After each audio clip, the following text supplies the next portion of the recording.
two, and I would ask you if you'd like to please pick one of those. And now it's my pleasure to actually welcome Mark, our speaker for this evening, but Dennis is going to introduce him. Good go. Fire. You can open. Hopefully, yeah. Yeah. I have about 4 pages here to You made a bunch of stuff up, didn't you? Okay, as Barb said, our guest speaker tonight is Mark Klinger, or E.L. Klinger, or Lamar Klinger, as I always knew him at church and school. And there's other names that he has been called, but he prefers that I don't mention. So he is a native of Lycans Valley, basically Evil. He says many people will not recognize him because he spent much of his time traveling with business, sometimes for weeks and months at a time. He grew up at north of Church football field, North Church Street, just beyond, and there was a large old farmhouse there, which I remember. I don't know if anybody else does. And of course, that's gone now. And then they built a house across the street in about 1960. So he moved out of the area to attend school, worked for several corporations in Michigan and Ohio, and finally moved back to Elizabethville.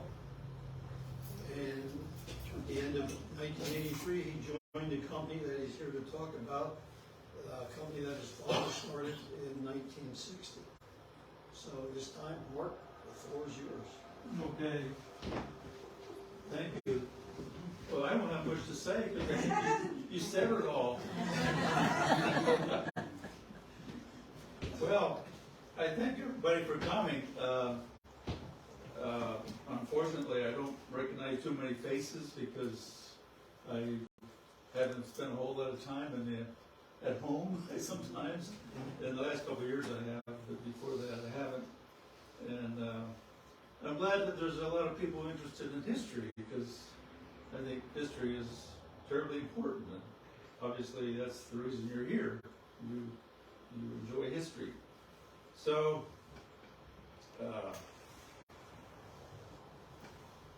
a couple comments about history, I guess, because we're in a building that kind of represents history today. And so history is often called a social science.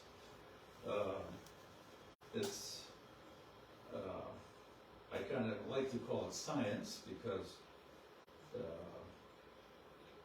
honest history and real history and true history deals with facts. And it's kind of like math or different types of science. And whether you like it or not, or whether it's good or bad, it is what it is. And we're living with it. And so we learn from it. And so hopefully, going forward, we will learn more and more as we get older. The historical events are facts. And so I get upset when I see people tearing down statues and tearing down monuments. They're basically trying to destroy our history, and I don't quite understand that, but somebody can tell me about that sometime. And so they're basically destroying ourselves. And so, anyway, history should not be destroyed because if somebody dislikes it, because it is who we are. So, anyway,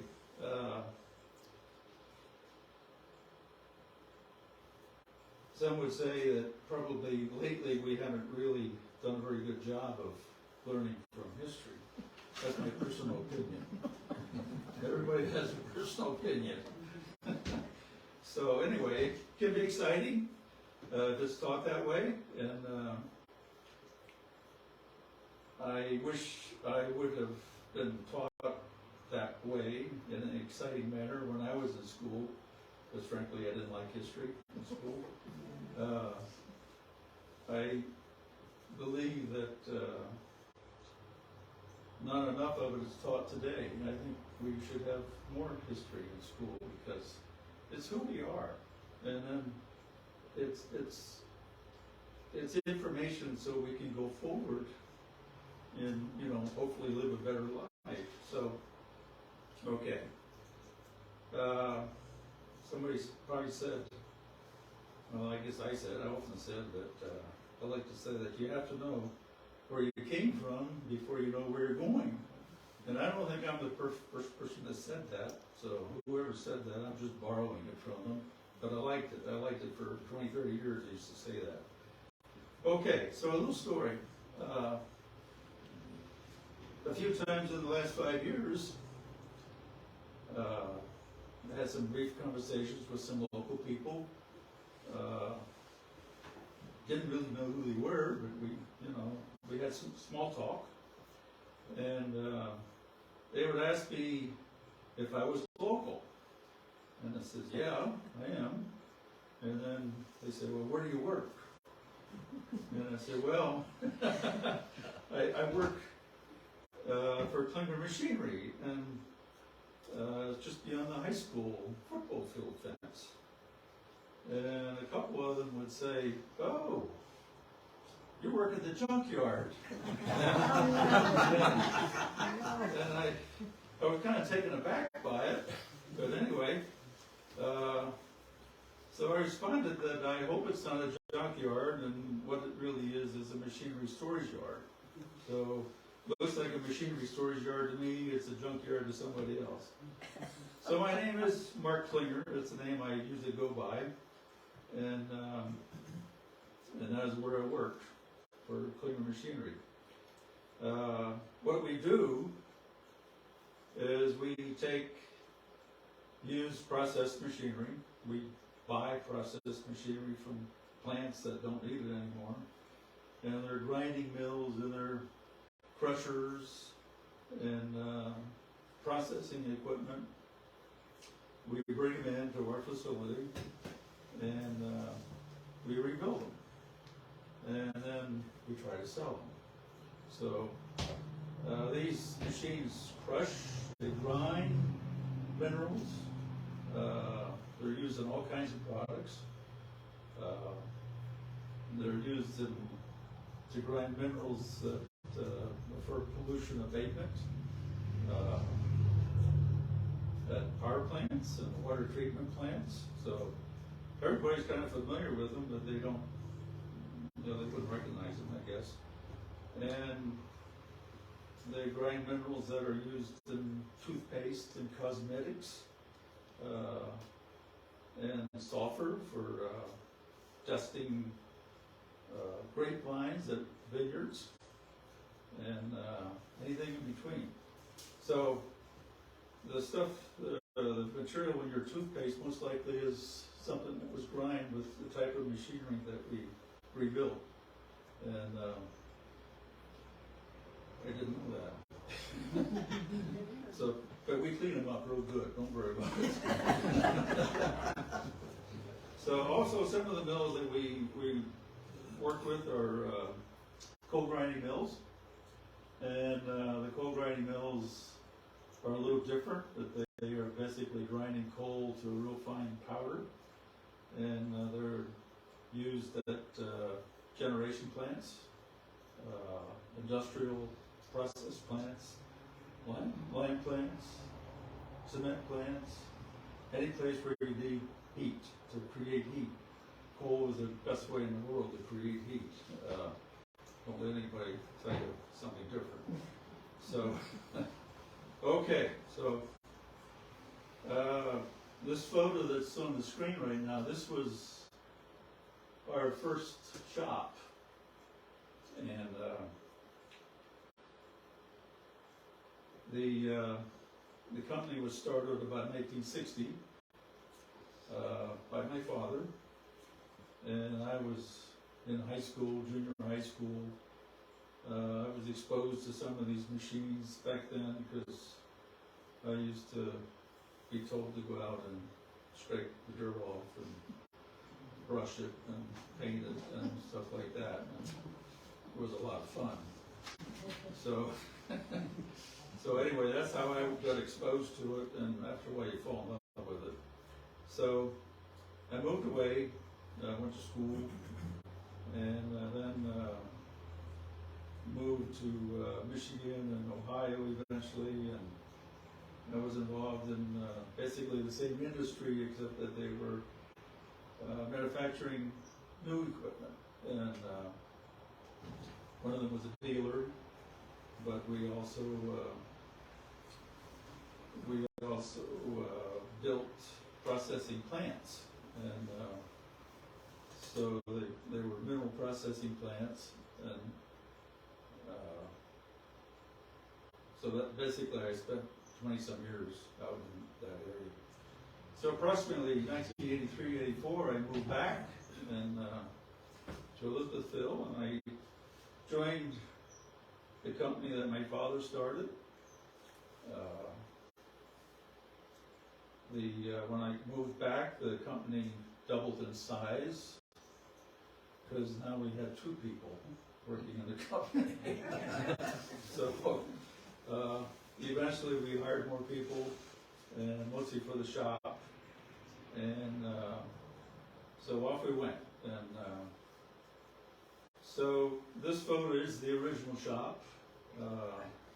It was an implement shed at a farm initially. It was renovated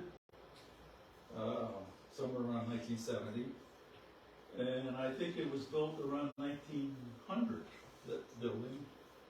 And the reason was because it was built out of chestnut wood, and it's something that we don't see anymore.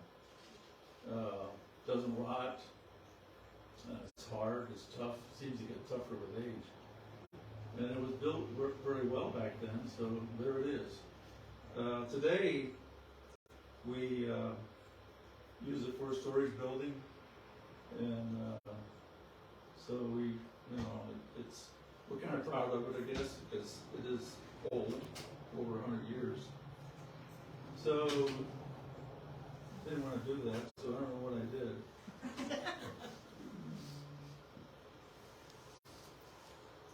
We don't want to do that.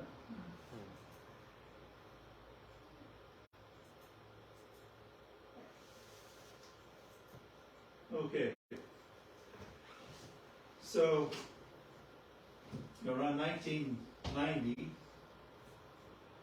we decided to get serious in the machinery business, and we built a new shop and an office, and we installed an overhead crane, bridge crane, so that we could actually get some work done. And this is how it kind of looks today. Might be more clever today as it is, you can see there. And we also built a warehouse.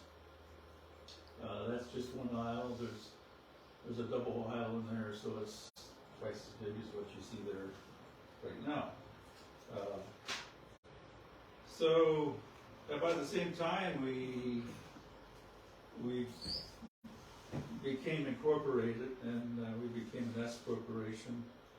S corporation is basically a private corporation that has limited shareholders. That's all it is. They treat it a little bit differently in tax as a regular C corporation. But anyway, that's what was necessary for us to do at the time.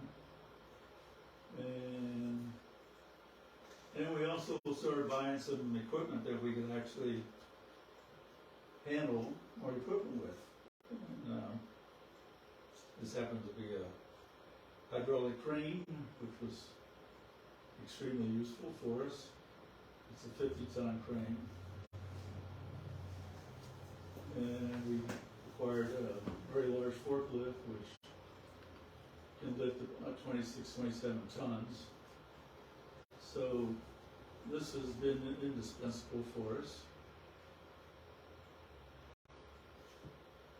So the company originally concentrated on rebuilding crushers, and eventually we went to mills, and the mills that we got involved with are mills that basically grind soft minerals like limestone, and again, that's CaCO3. That's chemical analysis of limestone, and this happens to be a crusher that went through our shop, and that one ended up in Peru. This is, by today's standards, this is probably hardly a medium-sized crusher anymore, because the equipment has gotten so big today, and we've gotten, something that would take 250, 300 horsepower. Now they're taking 1,000 horsepower to operate it, so it gives you an idea of the way that the industry has changed. So this happens to be another crusher. They call this a jaw crusher, and it's thing weighs about 50,000 pounds, and just to give you an idea of what we work with. And this takes like a 30-inch piece of rock and crushes it down to like 6 inches. So I know that's exciting, but that's what it does, and that's what we do. So now we get into the grinding mills, and this happens to be a mill that would grind limestone and sulfur and different types of minerals, kind of soft minerals. And this is when we're putting something together. We're rebuilding this and actually putting it together, making sure everything fits correctly. This is not even a big mill anymore. This is kind of a medium-sized mill.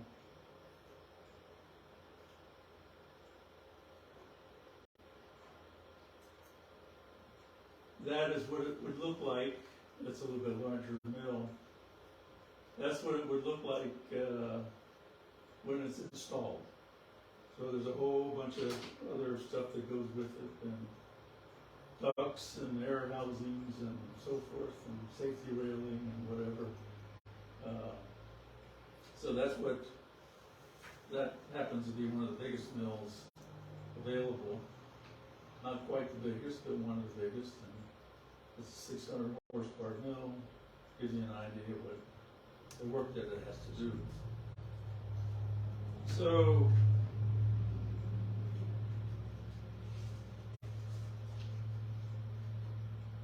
we'll go to a different mill just for the fun of it. This may be boring to you, but this is part of what we do. So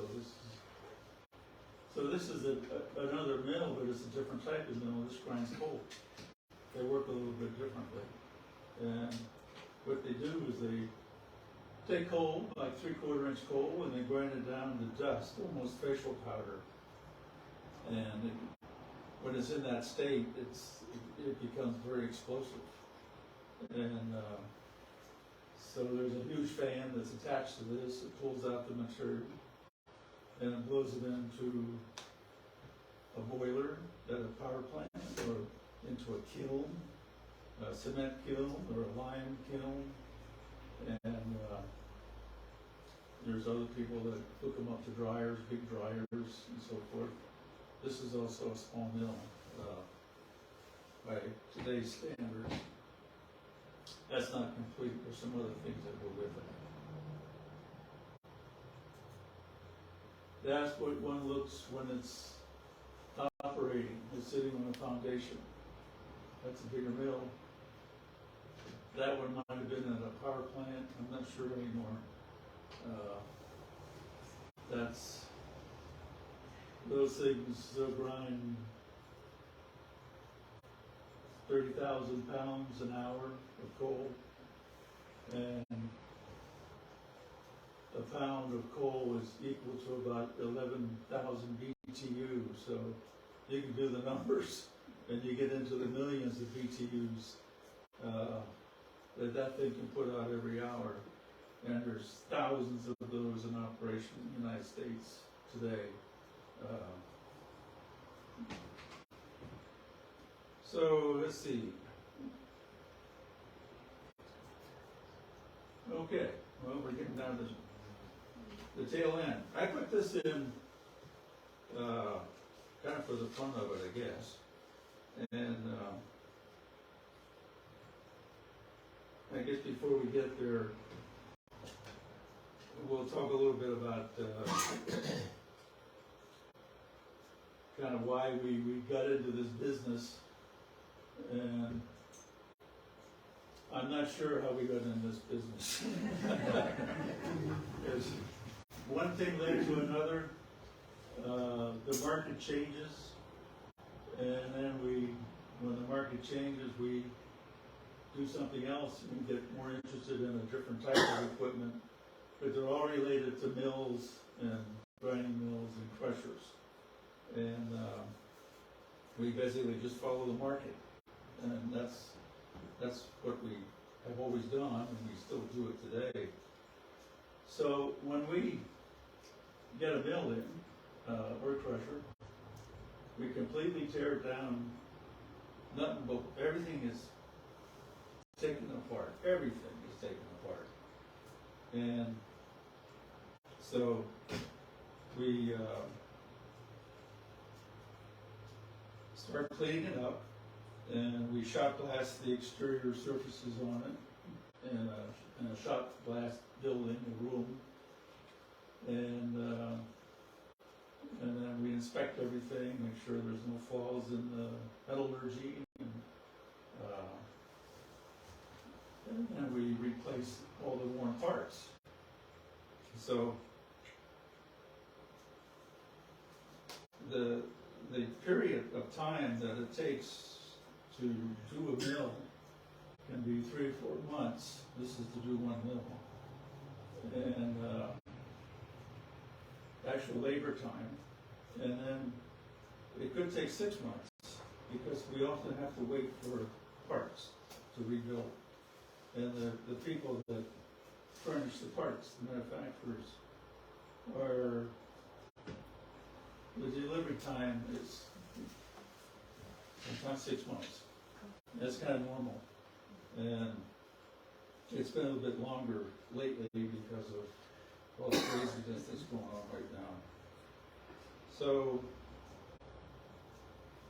we send most of our machine work out today, and there's some fantastic machine shops in a 100-mile radius up here. We're just kind of blessed to have that many good machine shops, and some of them are very large. A nice one is down in Camp Hill. It's probably the closest really large shop. So that's, we don't do machine work for the most part anymore. We did at one time. So going back to this photo, this is kind of a unique machine, and I thought maybe it'd be interesting to look at it. This machine, they call it a gyratory crusher. It's a primary crusher. It basically, you put a car on top of it, and it just, that's how big it is, the opening is on top. You can't see that from here, but basically, you can imagine. And this one was built probably in the beginning or middle of the 1920s. And it's an old machine now. I mean, it's an old design. But I included the photo just so that we have a perspective of what the United States could do starting back in the 1900s. In the 1900s, we were making stuff like this. We didn't make this size back then, but the United States made huge pieces of machinery. And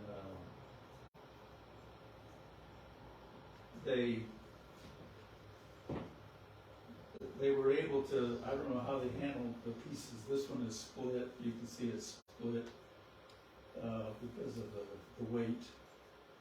This particular one, they call this special for some reason.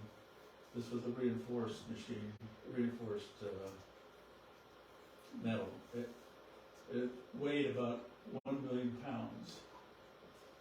And of course, when they ship it, you tear it down, and you tear it down into quite a few pieces. That crusher, the only way to move it is on rail. And that's how they moved them around the country. There was only about 6 of these made of this size. I mean, they made hundreds and hundreds and hundreds of the design, but this particular size, they made about 6. 3 of them ended up down in Chile in the Copper Range, and 3 of them ended up in the United States. And I don't think any of them are running it today anymore because today we still make machines that have that, can take that capacity or take that size of material. The machines are a little bit smaller. They're made out of cast steel instead of cast iron. This was all cast iron. It's a meehanite, which is a high grade of cast iron. And so that machine, that size, crushed about 1,200 tons an hour. And the machine that replaced it, which basically the same opening, the same fee size, does about 2,500 tons an hour of stone rock. And you can imagine getting that much rock moving that much rock an hour to the machine. So you have big trucks to do that with. So there was only a couple companies in the United States that could make something like that. And one of them was near Milwaukee, Wisconsin. It was called West Allis. There's actually a town called West Allis. And that place all closed up today. Then there was one in Allentown, Pennsylvania. And that place all closed up today. So now, most of this stuff is made, much of it is made in China. What isn't? What isn't, yeah. And it's a weird, we have a weird world economy because they might cast it in China. They'll put it on a boat. They might take it down to Sao Paulo and have it machined. Machine the castings in Sao Paulo. How can they afford to do this? I don't know, but that's built into the price of the crusher, into the machine. And then they'll ship it from there any place in the world.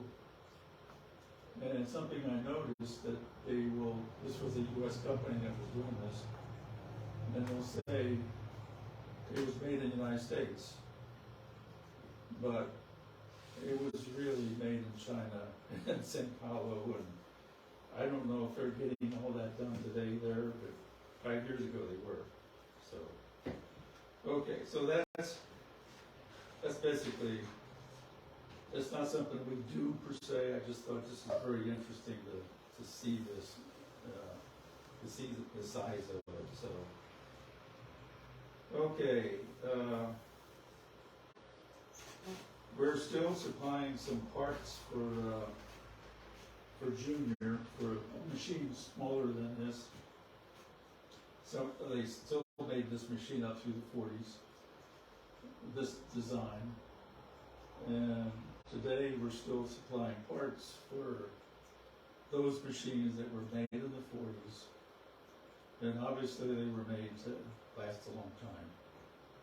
They're still in operation. So I just, myself, I find it fascinating that they're still operating like that.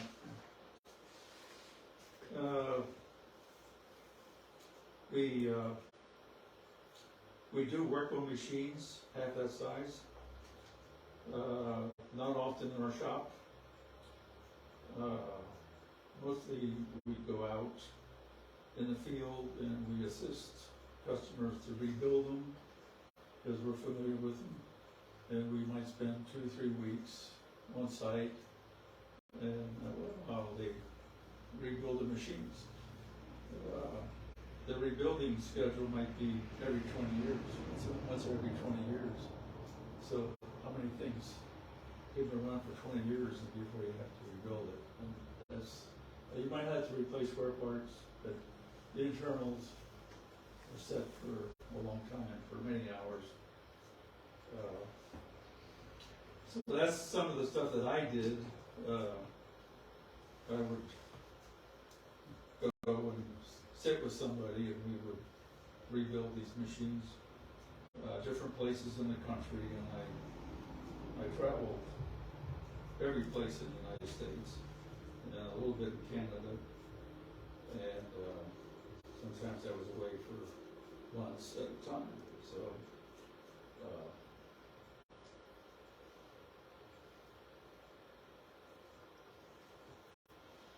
So another thing that we would do sometimes would be consulting, and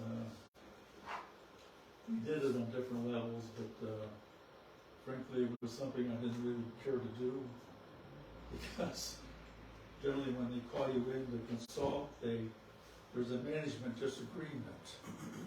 And so if you come in and you're in the middle of the disagreement, and so ends up nobody likes you.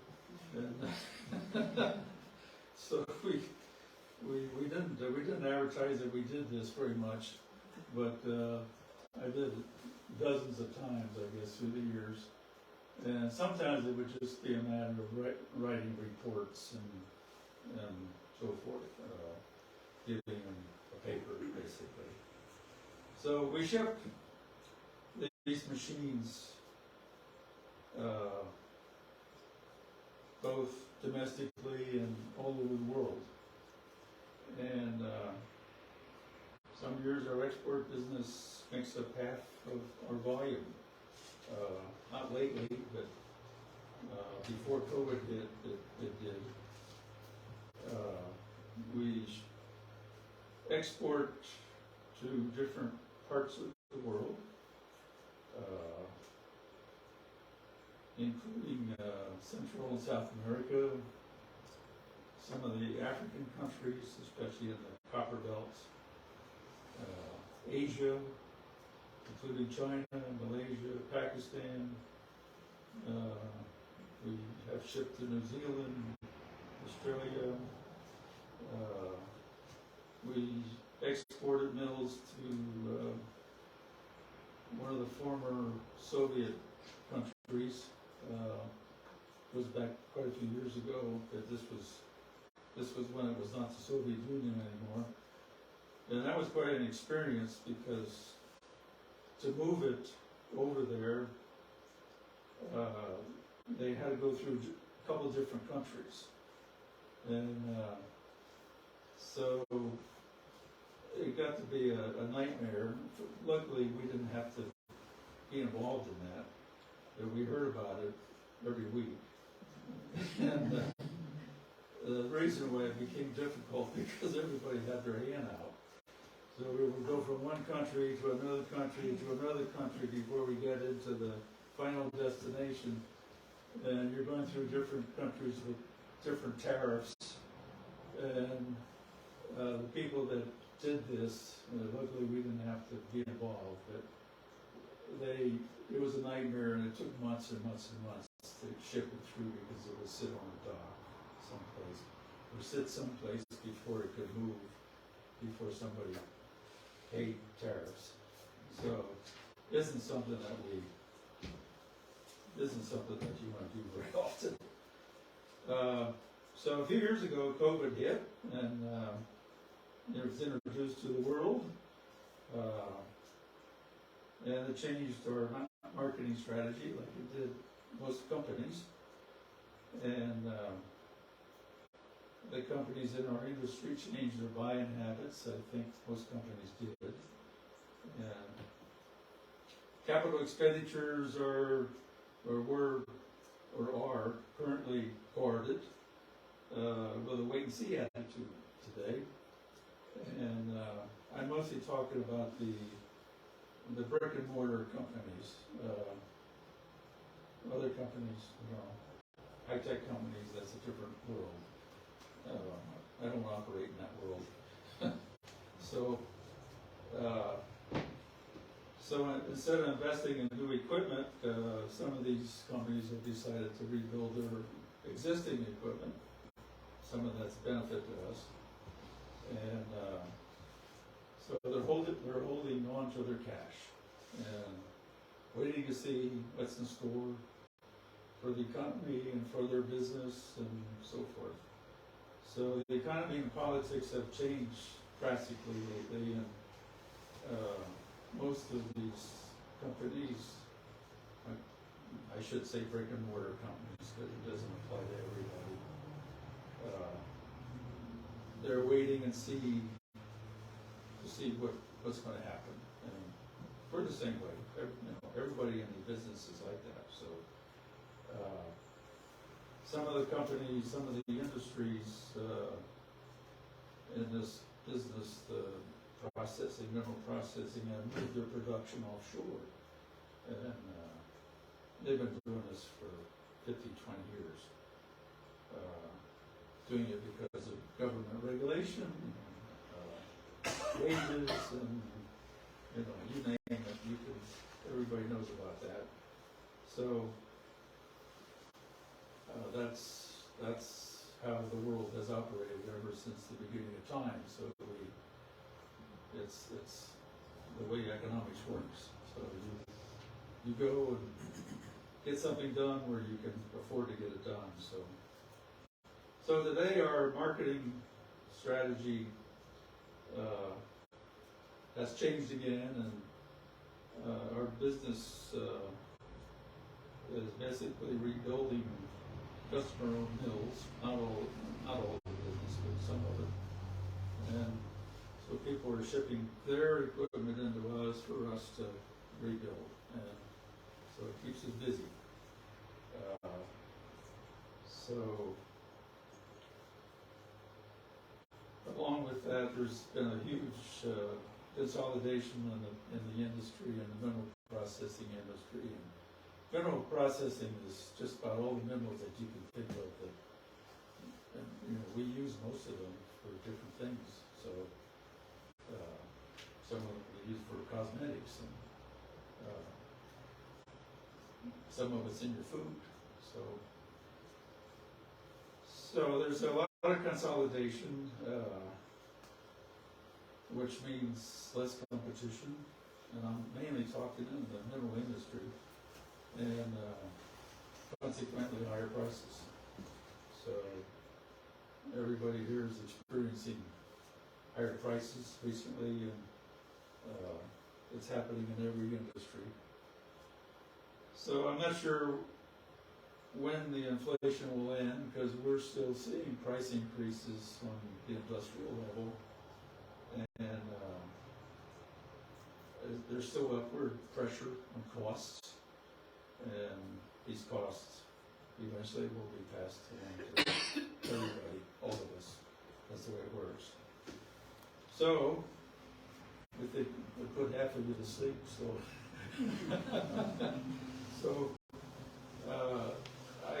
I think I'll just wrap it up, and if you have any questions, why please ask. I'll try to help as much as I can. Anything except How many employees do you have? well, I don't have enough. We had probably a peak around 6, 7 already. Right at the moment, I'm down to 2.5, and so we're hustling, and I have good people right now. So we need more people. wonderful, but it's very difficult to find somebody to do this. It's hard work. It's hard work. And What kind of training do they need to do it? that's a good question.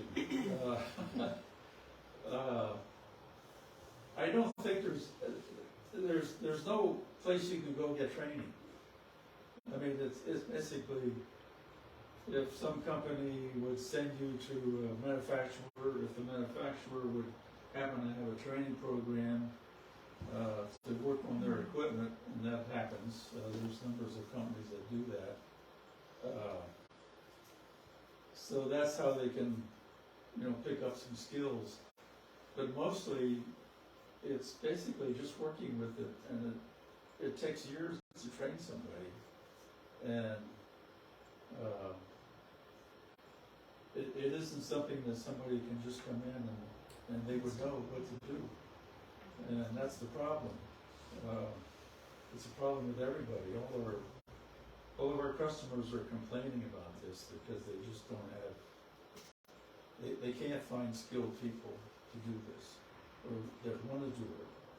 And they often hire somebody and they stay around for 2-3 weeks and then they're gone. So this is a problem for this country. I don't know what the solution is, but it's an ever-ending problem, and it has been for us. And sometimes we spend a year or two training somebody, and then they're gone, and they just go someplace else. And they don't want to do this anymore. They want to buy a truck or something like that. So I need more people. Everybody needs more people right now. Everybody's complaining about it. So I don't know where it's going to go. Some of the other countries don't seem to have that problem. We do for this kind of industry. So it could be that eventually almost everything like this is going to be made offshore, and we're not going to make it in the United States anymore. So that's kind of a sad thought, but that's kind of where it's going right now. China is copying a lot of stuff, and they don't have the quality that the United States does. Don't downplay the United States, because we made some damn good stuff, really good equipment, and nobody has really been able to equal that, except a few countries. Of course, Germany is one. Finland has done it. And, actually, Brazil is coming along pretty much, although they're messed up right now politically. But that's where it's going to go. And you just have to say it's going to be because of lower wages and less regulation. And so it's unfortunate that that's what's happening. So anything else? You mentioned that you ship equipment domestically and beyond. How do you get it out of Elizabethville?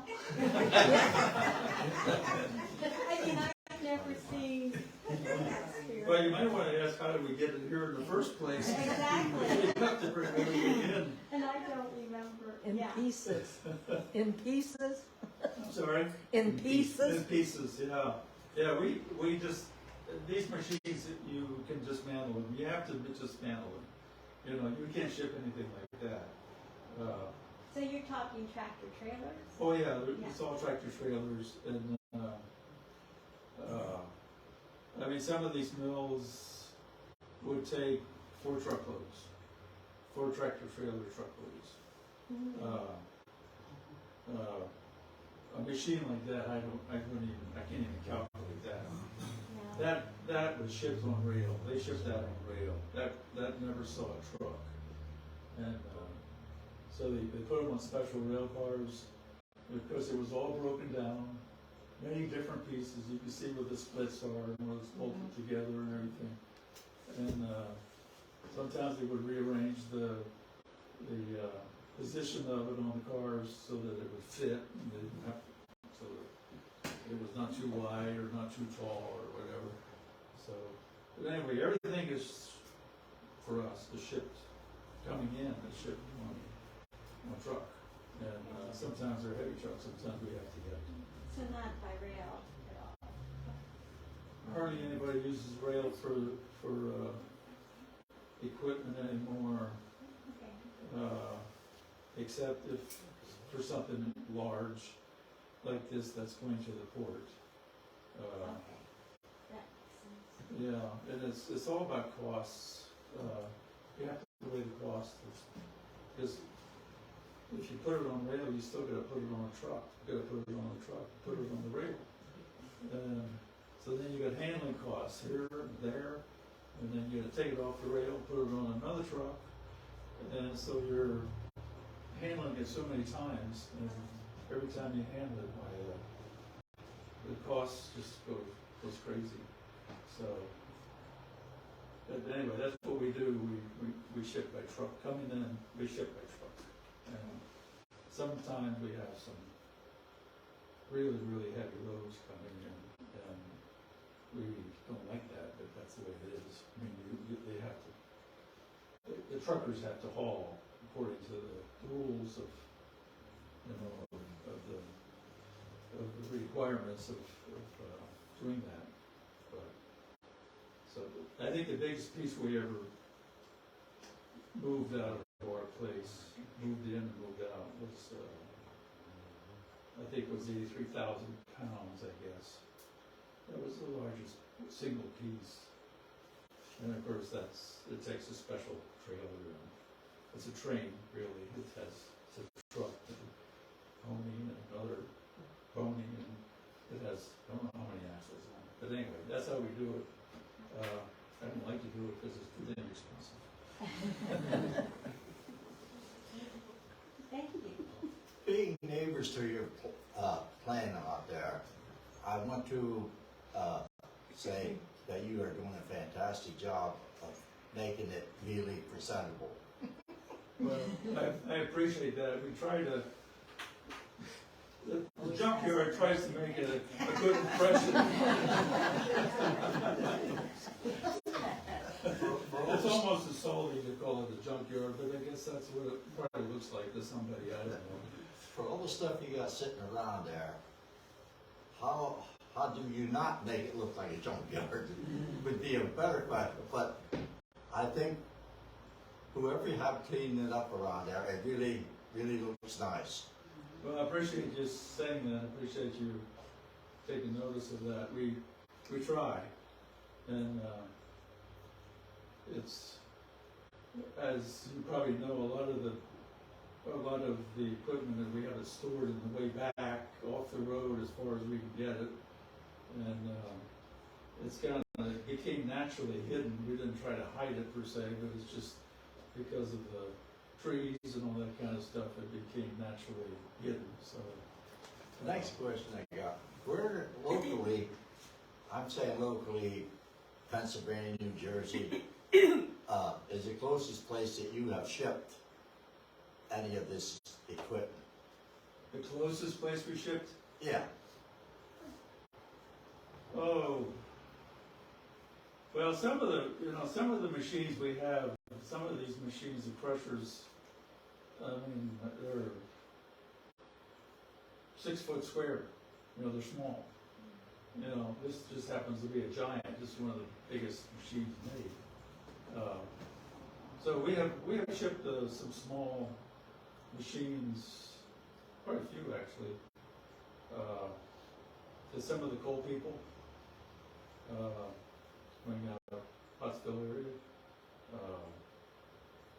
Trying to think, we ship some stuff to York. We have customers in York. So we had customers out in New Enterprise, which actually owns the quarry up there. And so I'm not sure we shipped some huge pieces of equipment locally. I don't remember doing that especially recently, in the last 10 years or so. A lot of things go far away because that's where the plants are. You know, these plants are scattered all over the country and Canada, so we have to deal with customers all over the world, really. We ship some big mills already out into China, Pakistan, and Peru. We didn't even bring them into our yard. We shipped them direct from another location from out west. And I just said that in passing because that was some of the larger, those were coal grinding mills that were used to grind coal. And they were something like 600-700 horsepower mills.